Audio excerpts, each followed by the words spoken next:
Welcome, guests and members of the Southeast Benefits Education Network. We are very excited to give you some good news today, and that is that fiduciary responsibility doesn't have to keep you up at night. My name is David Hall. I'm a member of the board at the Southeast Benefits Education Network, and we are extremely excited today to be joined by Tom Maguire and Lori Wagnon.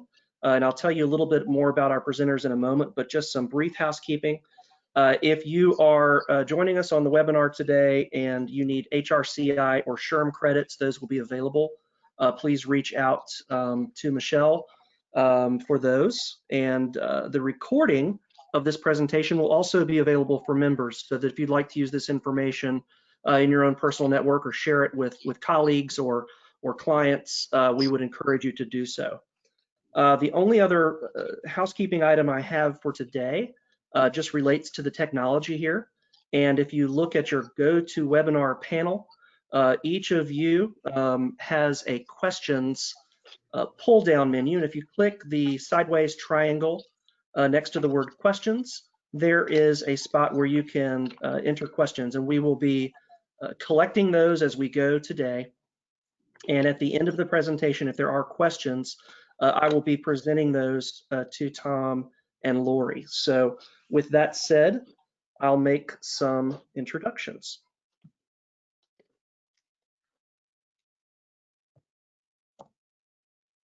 Let's meet our presenters. Lori Wagnon joined Smith & Howard in 1993. She's a partner in the firm. I'm especially happy to have both of these presenters, Lori and Tom, because I happen to know both of them, and they're not only fantastic professionals, but fantastic people. At Smith & Howard, Lori is a member of the Assurance Services Group. She oversees audits of privately held businesses, including professional services firms, manufacturing, distribution, construction, and insurance companies.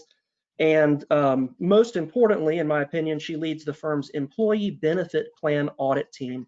And the audit team at Smith & Howard performs over 130 EBP audits each year. She is also a member of the firm's manufacturing, distribution, real estate, and construction teams. We are excited again to have Lori on the team here. She's also a member of Women in Pensions, the Worldwide Employee Benefits of Atlanta, Pension Education Council of Atlanta, and the American Society of Pension Professionals and Actuaries, as well as a distinguished member of the Southeastern Benefits Education Network. Lori, we're so excited to have you today. Tom is the Finance Director and Controller at Swift, Currie, McGee, and Ayers. He is an accomplished financial executive with a strong background in business operations. He has a skill set that includes budgeting and forecasting, as well as revenue and profit optimization. He's been responsible for financial oversight of operations and developing financial metrics modeling in previous positions, and he brings that to his role at Swift Currie. And I have watched this firm, Swift Currie, grow leaps and bounds from the time that I first met Tom a number of years ago. He graduated from LaSalle University, and he spends time outside of work volunteering to support families with children who are facing life-threatening illnesses. He's also involved in groups like the CFO Leadership Council and Pay It Forward Atlanta. Tom, we're so honored to have you. And Lori, I'm going to let you take control of the presentation. Well, thank you, David, for that warm introduction. And Tom, I want to thank you for joining me. As we move through the presentation, I'll be asking Tom to share his experience with us in supporting his fiduciary responsibilities. Thanks, Lori. Glad to be here.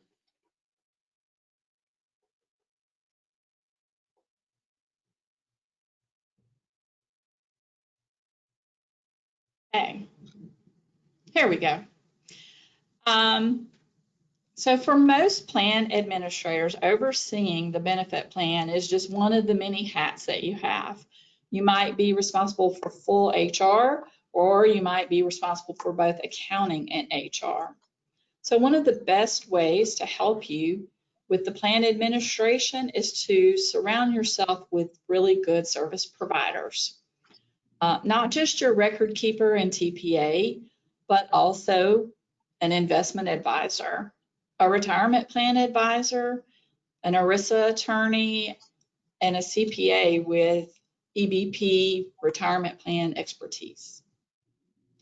One of the first fiduciary responsibilities that I want to talk about are plan amendments. Knowing when your plan needs to be amended, whether for an operational correction or required or optional legislative regulations is important. So how do you know when you need that? Well, your TPA, your ERISA attorney can provide that guidance. Both would have the ability to prepare an amendment, give you guidance on if you have to have a correction, help you decide which voluntary correction program is most applicable for what you need to do through either the DOL or the DOL. I'm sorry, the IRS or the DOL. One thing as far as legislative awareness goes is in the past year, there's been both the Secure Act and the CARES Act that have come down.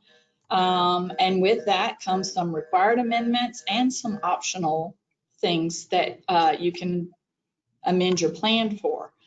So knowing what you have to do, what you want to do, and how to do that are critical.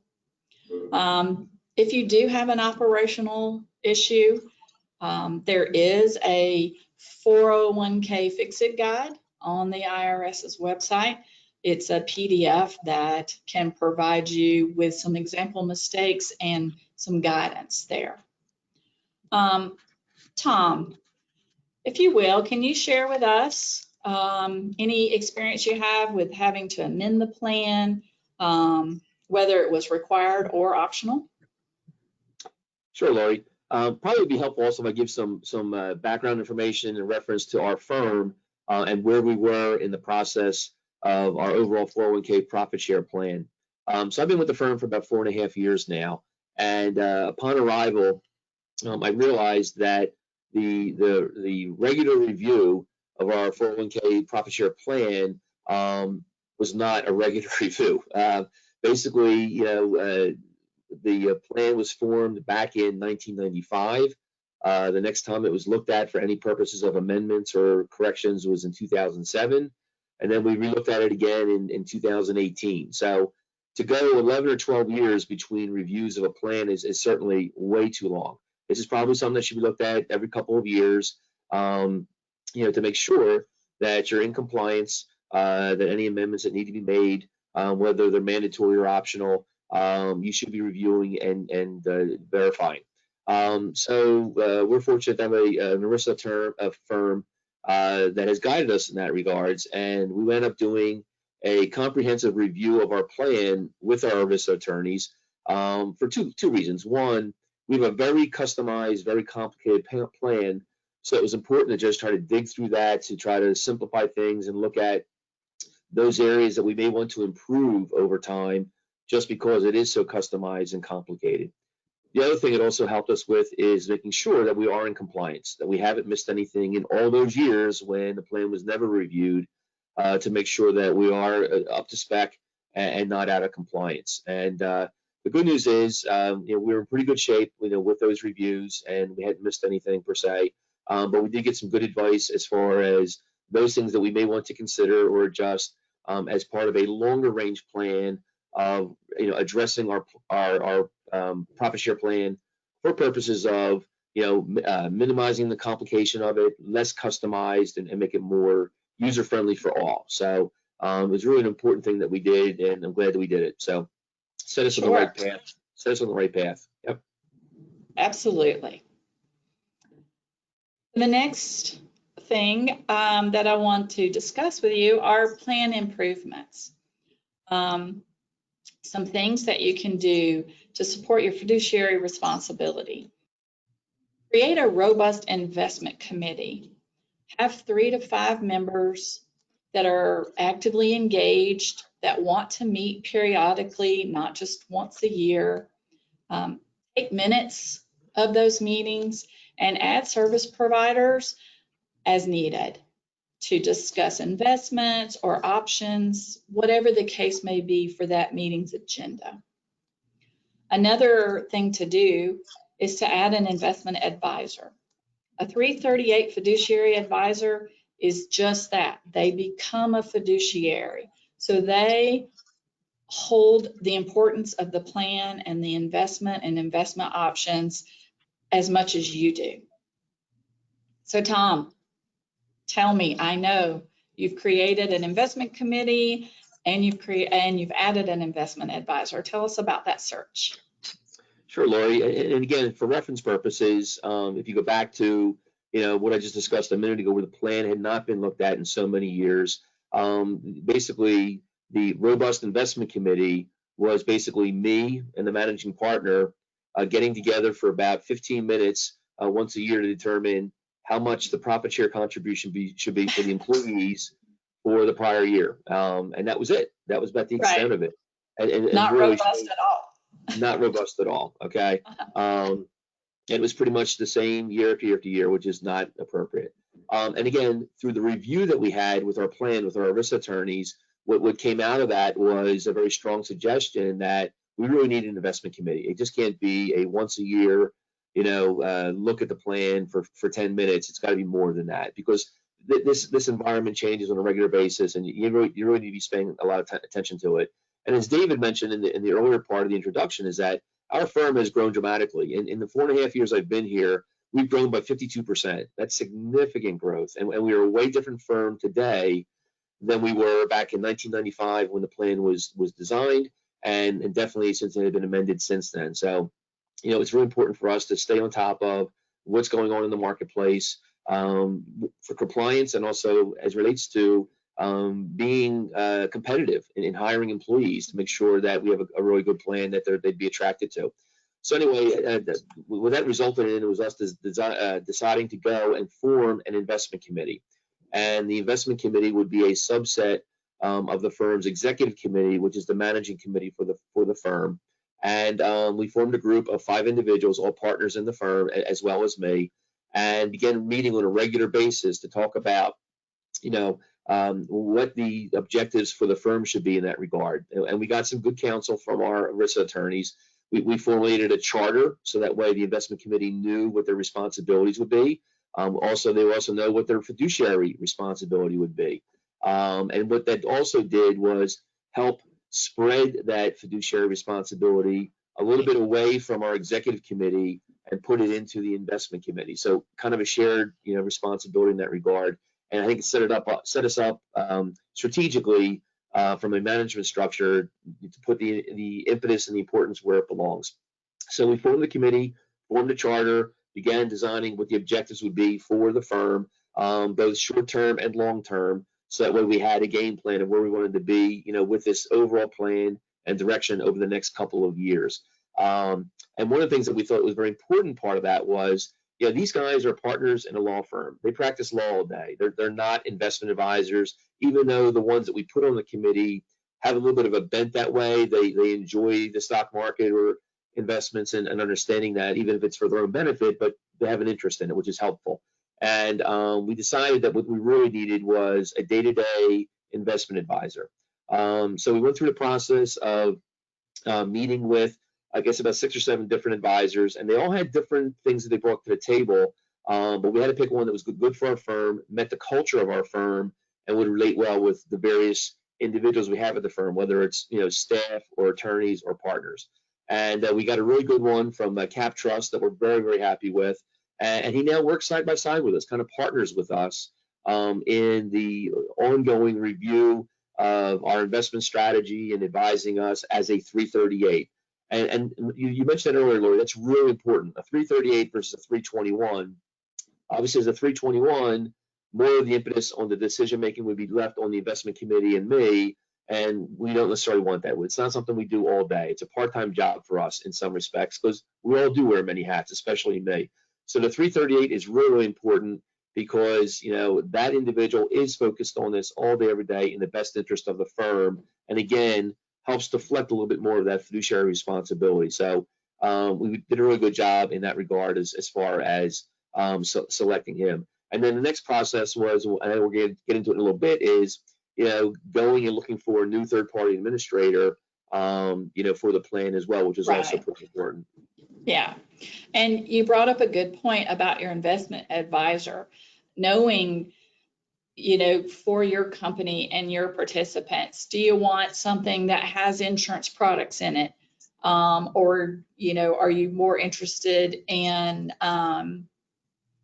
mutual funds or registered investment companies, as well as, common target date or whatever? I think a lot of that has to do with knowing what the firm wants, especially because you have a very generous profit sharing piece, as well as knowing, your audience, your participants, what is their interest for saving for retirement.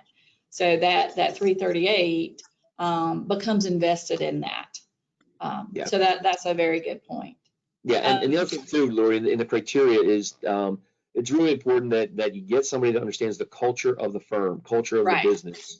That's pretty key. And then also somebody that has the resources available. We met some very skilled advisors, but they might have been a 1 or 2 man shop, right? And we need somebody that's got more resources behind them to handle what our needs are. That, as good as these 1 or 2 person shops were, we need somebody that we know that if our guy is not available, there's other people there to support us. That's pretty important. Sure. So another thing that I want to discuss that you mentioned was the search for a TPA. It's a good practice to review your TPA, your service providers periodically. Again, every 3 to 5 years, not only for the fees that you're being charged, but what's best for your participants and the plan sponsor. So that transition can be smooth if planned properly. One of the first things is the RFP process, knowing what you want and what you're looking for. Is a one-size-fits-all type plan what works for you? Maybe a volume submitter plan, or does your plan need to be tailored and unique for your company? So have your goals in mind. Is it to reduce fees? Is it to increase participation? Is it for better investment options? Is it just for better communication with not only you, but also your participants, as well as the process on a weekly basis or bi-weekly, however often deferrals are made. Another important part is that participant-friendly communication. Is there web access? Will they enroll on the web? Can they make deferral changes on the website? Can they request distributions or loans? Also, customer service for the participants. Will they receive the education they need to decide to enroll? Or if they have questions, whether it's about retirement strategies or what makes up a certain fund, is there someone that they'll be speaking to? Another important part to that service provider is your support, the plan administrator support. Is how automated is the process, especially if you're busy with other duties?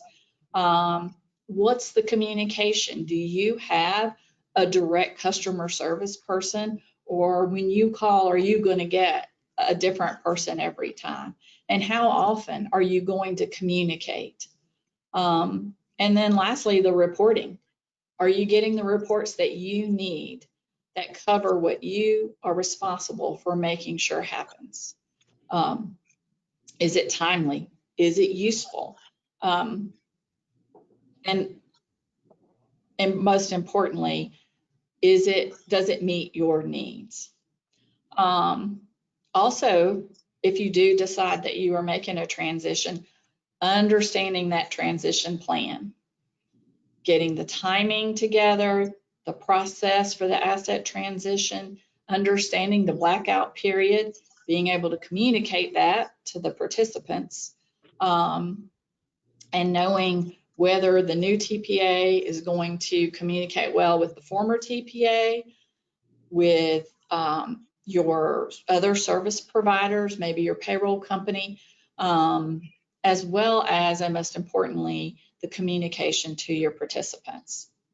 Tom, I know you just went through this, changing your TPA, so if you will, share your experience with that. Sure, Lori. That's about 5 slides worth of items you mentioned there, so I'll try to unbundle Sorry. it. That's okay, as best I can, but there is a lot to it. You know, it's not just selecting the TPA; it's everything afterwards. So I'll try to cover all of that as best I can. So, you know, after we hired our investment advisor, you know, that was one of the first things that we put him on was, you know, let's go and select a new TPA. And the reason we felt the need for a new TPA was, again, like our plan hadn't been reviewed in years, we clearly had not reviewed our TPA in years.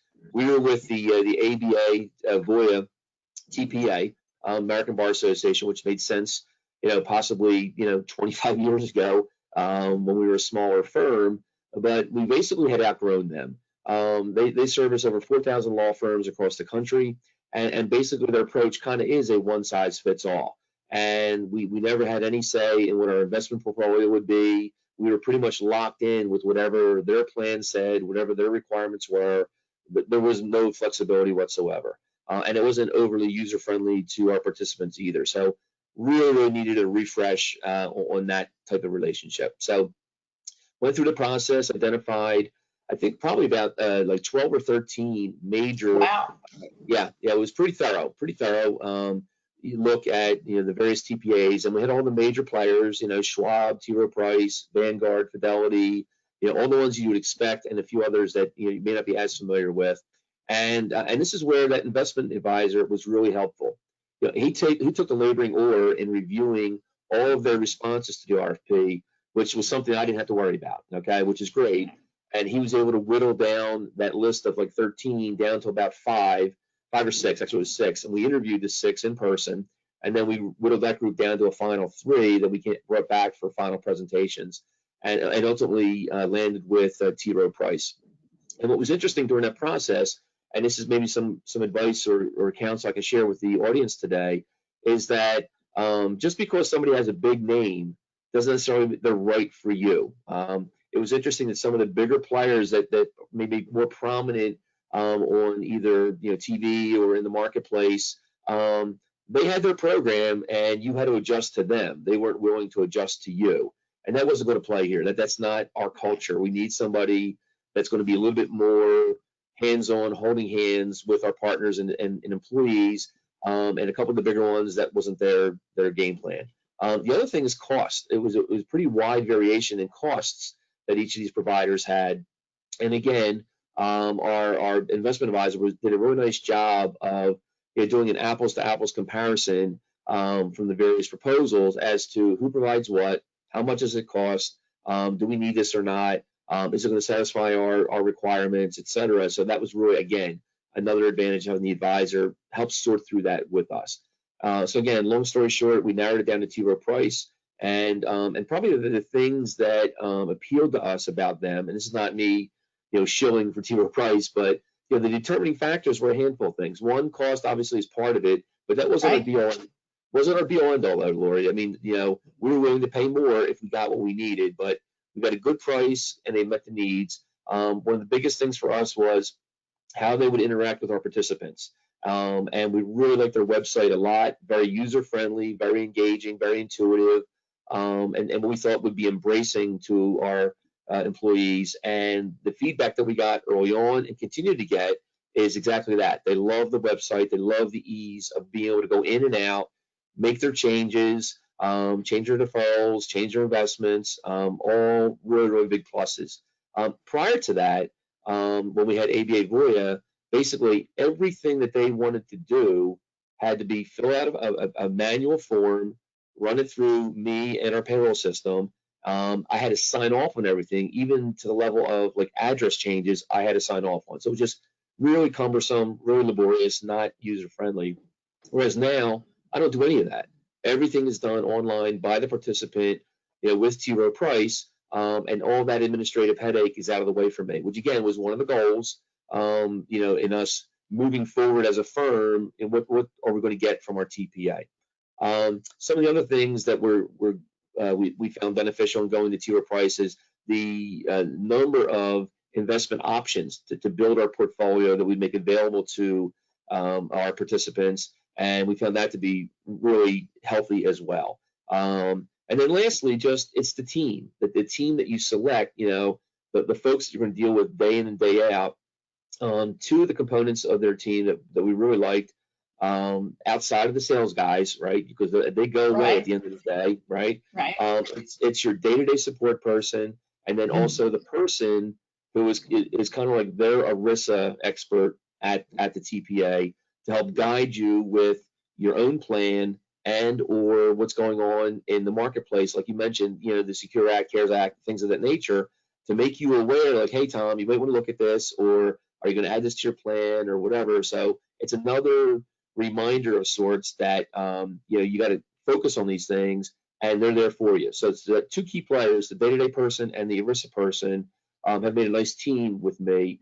We actually have bi-weekly calls still, even though we've been at this for 10 months now with them. Every 2 weeks we meet and just talk about topics. It could be a 10-minute meeting or it could be a 45-minute meeting, but it's always helpful just to touch base. And they really have significant knowledge about the 401k profit share plan, and just helping navigate me through their system. So all really, really good things. So doing that process of looking for a new TPA, one that's going to fit the needs of your company, was a super big advantage for us, and we're thrilled. It's really unburdened a lot of my day to day. And what it has done for me is allow me to be a little bit more strategic in my work with the profit share plan, as opposed to just being the doer all the time, signing forms, making sure deductions are being done properly. The other advantage too, Lori, that was pretty key, is the whole deferral process, the whole funding of the deferrals is all done through our payroll provider, which is ADP. And again, I don't have to get involved. All we do is, files come over as part of our payroll process. We approve it, and it gets taken out of people's paychecks, which is just a great, advantage to have. So couldn't be happier with our selection. Could be happier with the fact that, we're finally in the 21st century here as a firm. And Lori, you've been with me for a while, so you know what that means, that, we are slow to change. And the good news is we are making those kind of important changes. And it's been a great change for the better. Even though you meet with them or have a call with them every 2 weeks, if you think about you were making address changes and deferral changes and approving, anything, you've saved so much time there that, like you mentioned, you're able to see the forest for the trees. You're able to think more strategically and maybe just review instead of being in those details. It's been huge. It's really been huge, Laura. It's really changed my approach to the firm's plan. Has made me, I think, more of an asset to the firm in that regard, instead of just being that guy helping push paper along and be strategic. As you know, I wear a ton of hats. I'm a busy guy. It was just, one more thing to unburden me with, which is great.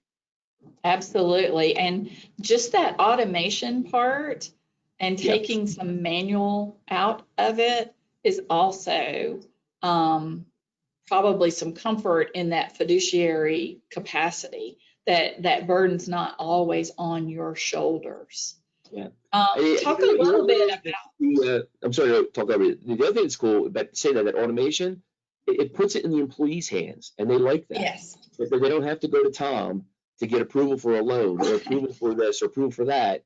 They can just go in and do their thing. It's because all the money is 100% vested. It's their money. They can go do what they want with it, and I'm out of the loop, which is great. It just streamlines everything. Right. So I was going to ask a little bit about the actual transition and how that went. Yeah. So just to back up, it was literally about a year ago. I think it was like in the beginning of October is when we started the process. And some good advice and counsel to the participants on the call today is it's really important that you kind of work your dates backwards. We had a deadline that we wanted to be transitioning as of 1/1/2020.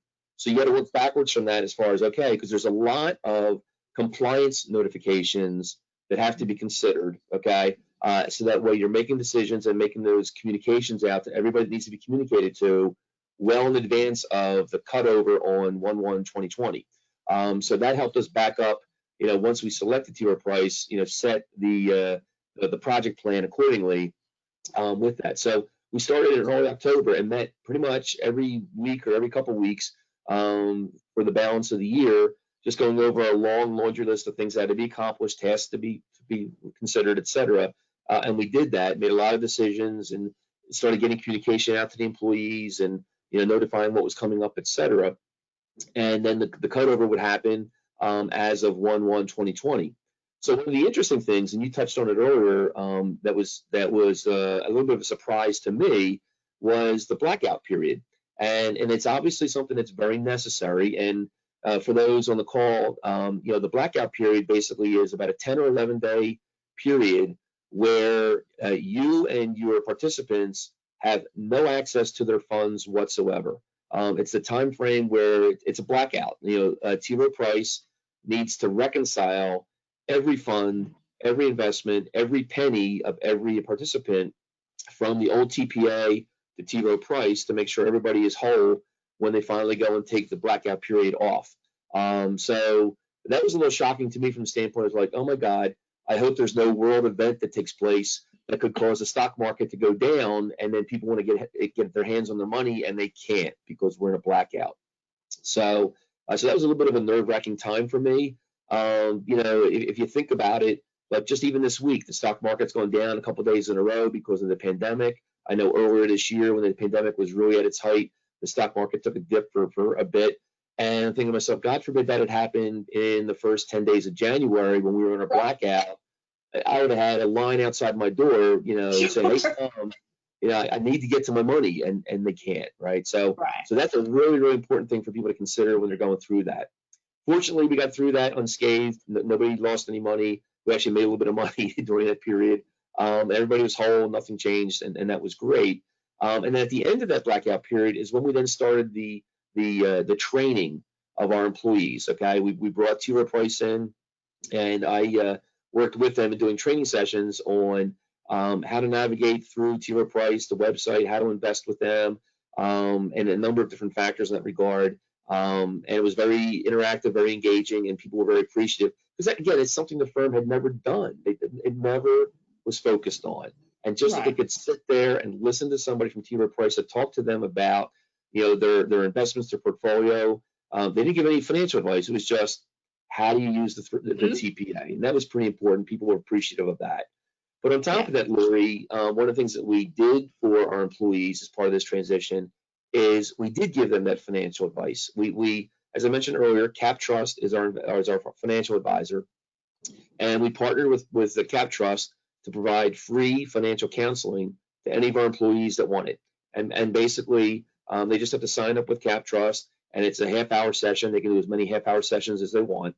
And Cap Trust will sit with them and their spouse, while they're in their home, and everything is done virtually. And then they literally go into your account at T. Rowe Price, and will then take a look at how your portfolio is set up and listen to what your retirement goals and plans are, and will sit with you and put together a retirement plan, which is great. And they've never had that available before.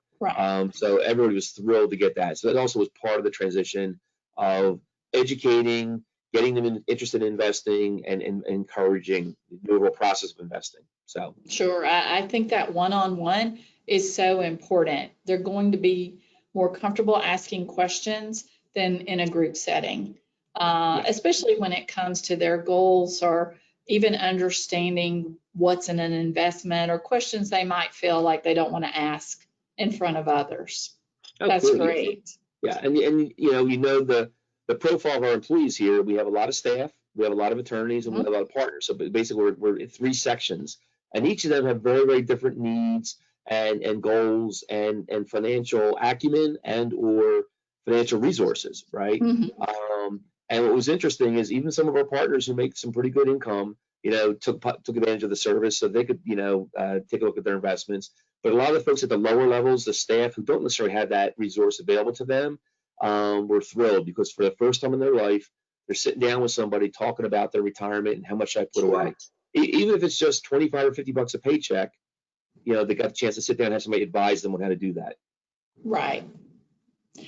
Well, in that vein, let's talk about participant strategies.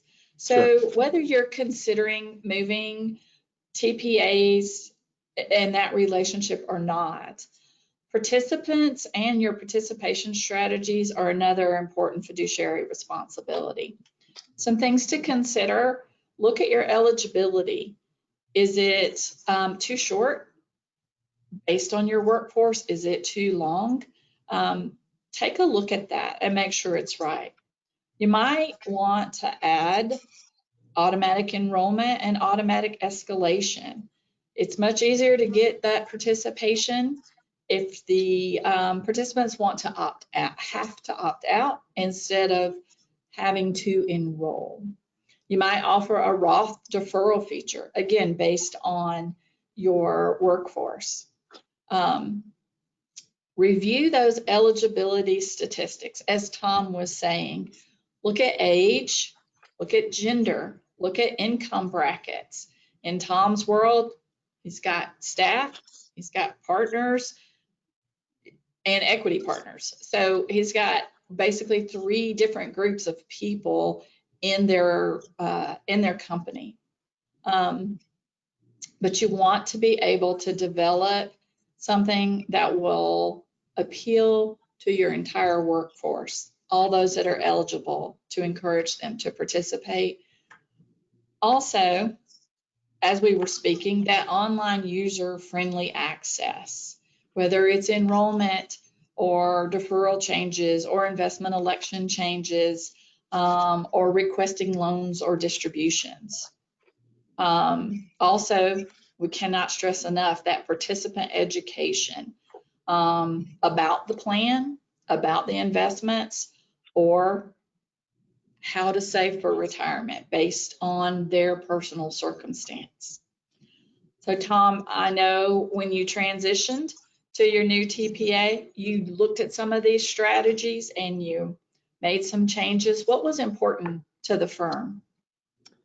Yeah, so Lori, you're right. We did make some changes here. I think one of the big strategies is inclusion and participation.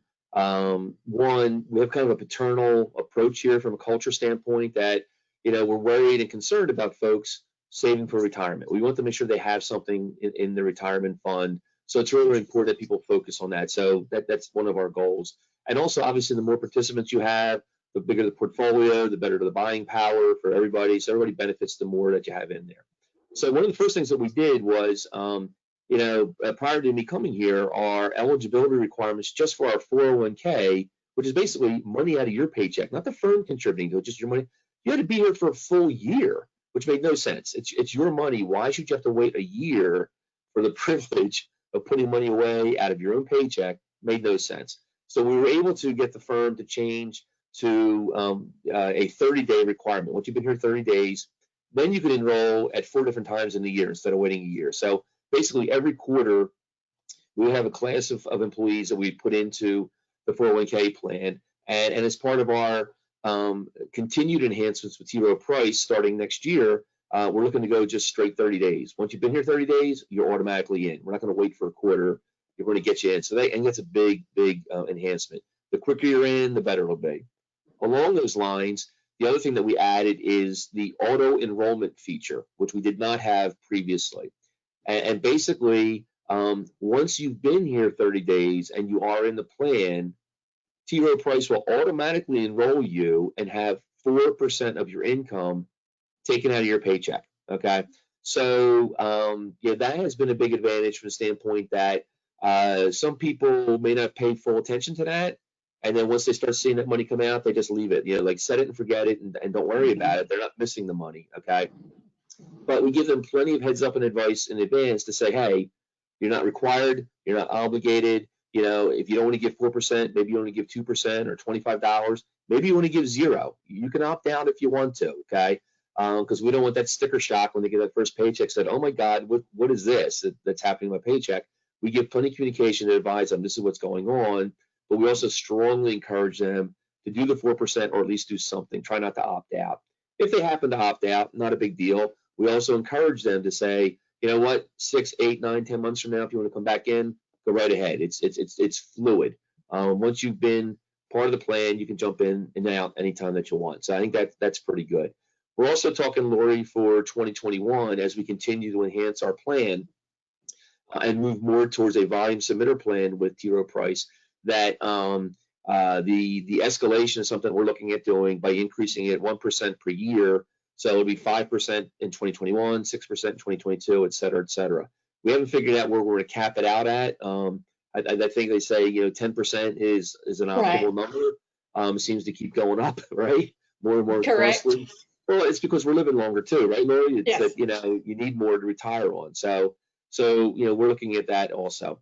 The other thing that we did as a firm is in the past we only had the pre-tax 401k, and a couple years ago we added the Roth feature to our plan, which was a big hit, especially with some of our younger employees, and it now gives the ability to have pre-tax, Roth, or both, in any combination that you want, as long as you don't exceed the IRS limits. And people are very happy about that they now have an extra feature to do that. So that's all good. That's just knowing your audience, right? That's knowing you've got some young folks that like that feature, or or they're getting ready to retire, whatever. That's looking at those statistics of your employee group. Exactly, and it goes back to what I said earlier on that we're trying, since our plan hadn't been looked at for so long, we wanted to get it as competitive as possible with what's going on in the marketplace. So as we attract these young employees, that we're similar or better than the law firm down the street, and we will make sure that doesn't get in the way of their decision making to come to our firm. So that's pretty key. You also mentioned statistics, Lori, and that was also pretty interesting as we went through this transition process.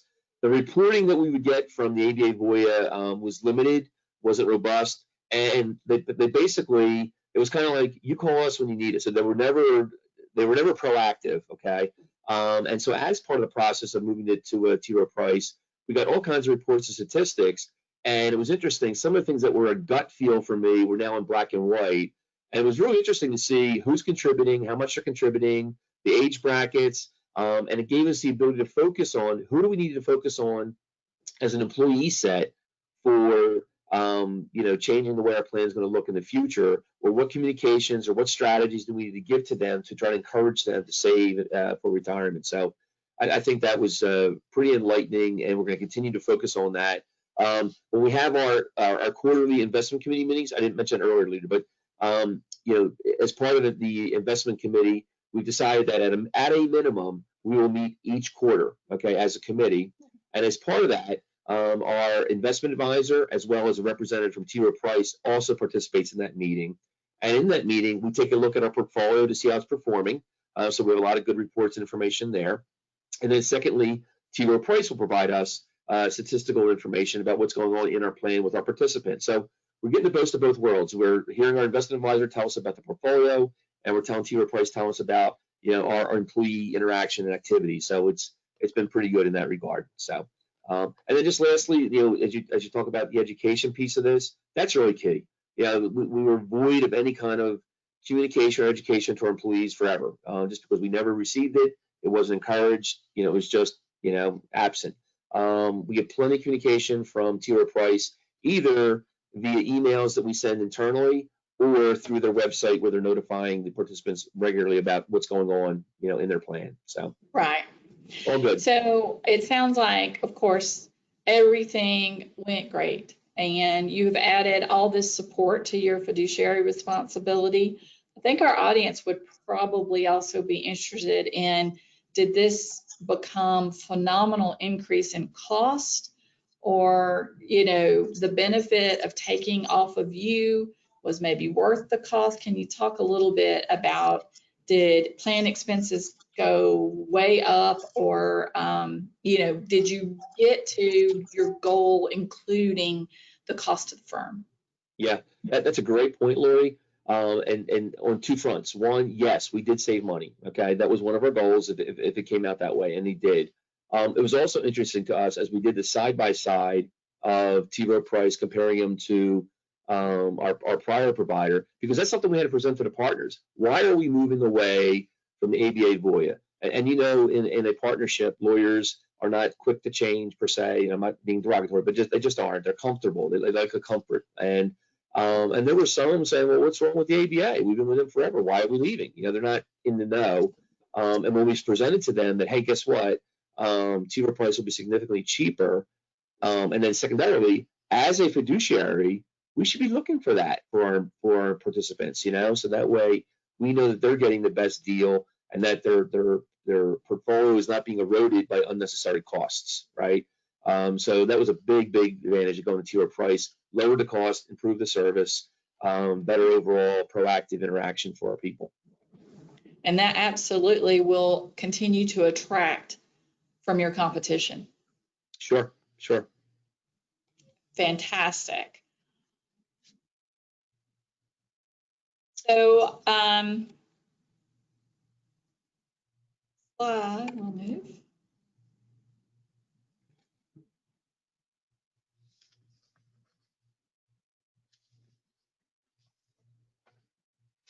There you go. So to recap what we've talked about, some lessons learned. When you're evaluating your plan and your plan service providers, choose those that will understand your goals, that are of like mind, and know what's important to you. Your service provider is your partner and helps you with your fiduciary responsibility. Also, making participants and eligible employees want to participate means knowing your audience and providing them with attractive options so that they are encouraged to save for retirement. And of course, lastly, throughout this entire presentation, communication is key. Communication with you, your service providers, your participants, those things will make your good plan become even better. And with that, we will take some questions. We appreciate your listening in today, and if there are any, David? Great job, guys. We appreciate that fantastic information. Tom, we had a question come in, and the question is that having hindsight in going through these significant changes in your plan, was there anything you would have done differently? And then part B, are there questions you wish you had asked that you forgot to ask or just didn't ask of the service providers that you did interview in hindsight? I'll be honest with you, David. I think I've got no regrets. Okay. I can't really think of anything per se that, oh, I wish I'd done differently, etc. I think the feeling is probably the opposite, David, where I felt that I had somebody thinking for me or helping me. Lori just mentioned it, partnering. Partnering is key in this relationship, and I'm a big relationship guy. You know, throughout my entire career, I've dealt with all kinds of vendors, you know, across the board, not just, you know, a TPA, but to me, I have no problem paying a little bit more if you've got a good relationship with somebody that's going to give you the service you need, is going to be there for you when you need them, can answer the questions accurately, quickly, etc. And I really felt through the whole process that there was no stone unturned by them. I mean, I was amazed at how thorough and diligent they were in their checklist of things we had to consider, things we had to talk through, and even ongoing, David. Matter of fact, these last couple of weeks, we've been going through the process of we're moving towards, you know, this less customized, less complicated plan that I have today to the volume submitter plan that T. Rowe Price has, and that'll be like one more step of partnering with them, where it doesn't mean I ignore the plan or forget about it, but boy, they're helping me side by side managing my plan day to day because it's their volume submitter plan and it still meets all the needs of our employees. So we've been going line by line, paragraph by paragraph, going over, here's what your plan says, here's what ours says, we will make these changes, and they're mostly like slight modifications, and it's going really, really well. The next step for us will be next year on our continuing involvement of this whole process is we're going to start taking a look at the actual calculations of our profit share contributions, et cetera. One of the things that we don't have as a firm is a matching program, and we know we desperately need it. Every time new employees come in here and we go through orientation, it's like one of the first questions they ask is, do you have a matching plan? And I said, no, we don't. We have a profit share plan where we share part of the profits with you, but we think that we're going to get more skin in the game by having people be matching with us, and I think that'll improve the overall plan. So I think to answer hopefully the full question, David, pretty satisfied. Don't feel any regrets. Don't think I missed anything. It was a very educational process going through, listening to all of the presentations of the TPAs because they vary. I mean, some focus on more things than others. Some things are more important to them than others. And as I mentioned in the beginning of the presentation, is that just because you're one of the big guys on the block, they're not necessarily the best because they've got their game plan and they're not budging. They're going to run it their way, and that may not have fit with us. So that was, I think, a smart decision that we were surprised because the first thing that again, a lot of these partners in the firm who have a lot of comments about the process are saying, well, did you look at this one? Did you look at that one? And when we went back to them and said, yeah, we did look at those big guys, and they were way more expensive, and they wouldn't budge to what our needs are. And then that helps quell their concern. But we can say, yeah, we looked at the big guys too. And not that T. Rowe Price is not a big guy, but the Vanguards, Fidelities, Schwabs of the world, are pretty big players. And I think, Tom, the key there was you didn't really know what you weren't getting under your former plan. You didn't know that you didn't have to be involved in every change being made by the plan, and that you had to be in the middle between you and the TPA with the participant. And while that your new TPA is handling that, it doesn't absolve you of your responsibility, but it's support. And you all got in a mindset of what was important to Swift Currie and to you, and they listened. Yeah. And it goes back to what I said earlier, Lori, is that I inherited what I inherited when I got here 4.5 years ago. Not being disparaging, that's just what I received. But it was part of the culture of the firm. Law firms are slow to change. There's a lot of things that the firm had just not looked at for a lot of years because it wasn't broken. Okay, in their mind, it wasn't broken. Right. Why fix what's not broken? And they were right. It wasn't broken, but it wasn't the best that we could have. And and for less cost, we're getting way more better services, better plans, better everything. So it's a real enhancement. Right, and your exponential growth. Exactly. You're not the same firm that you were, as you said. Yep. We're in the big leagues now.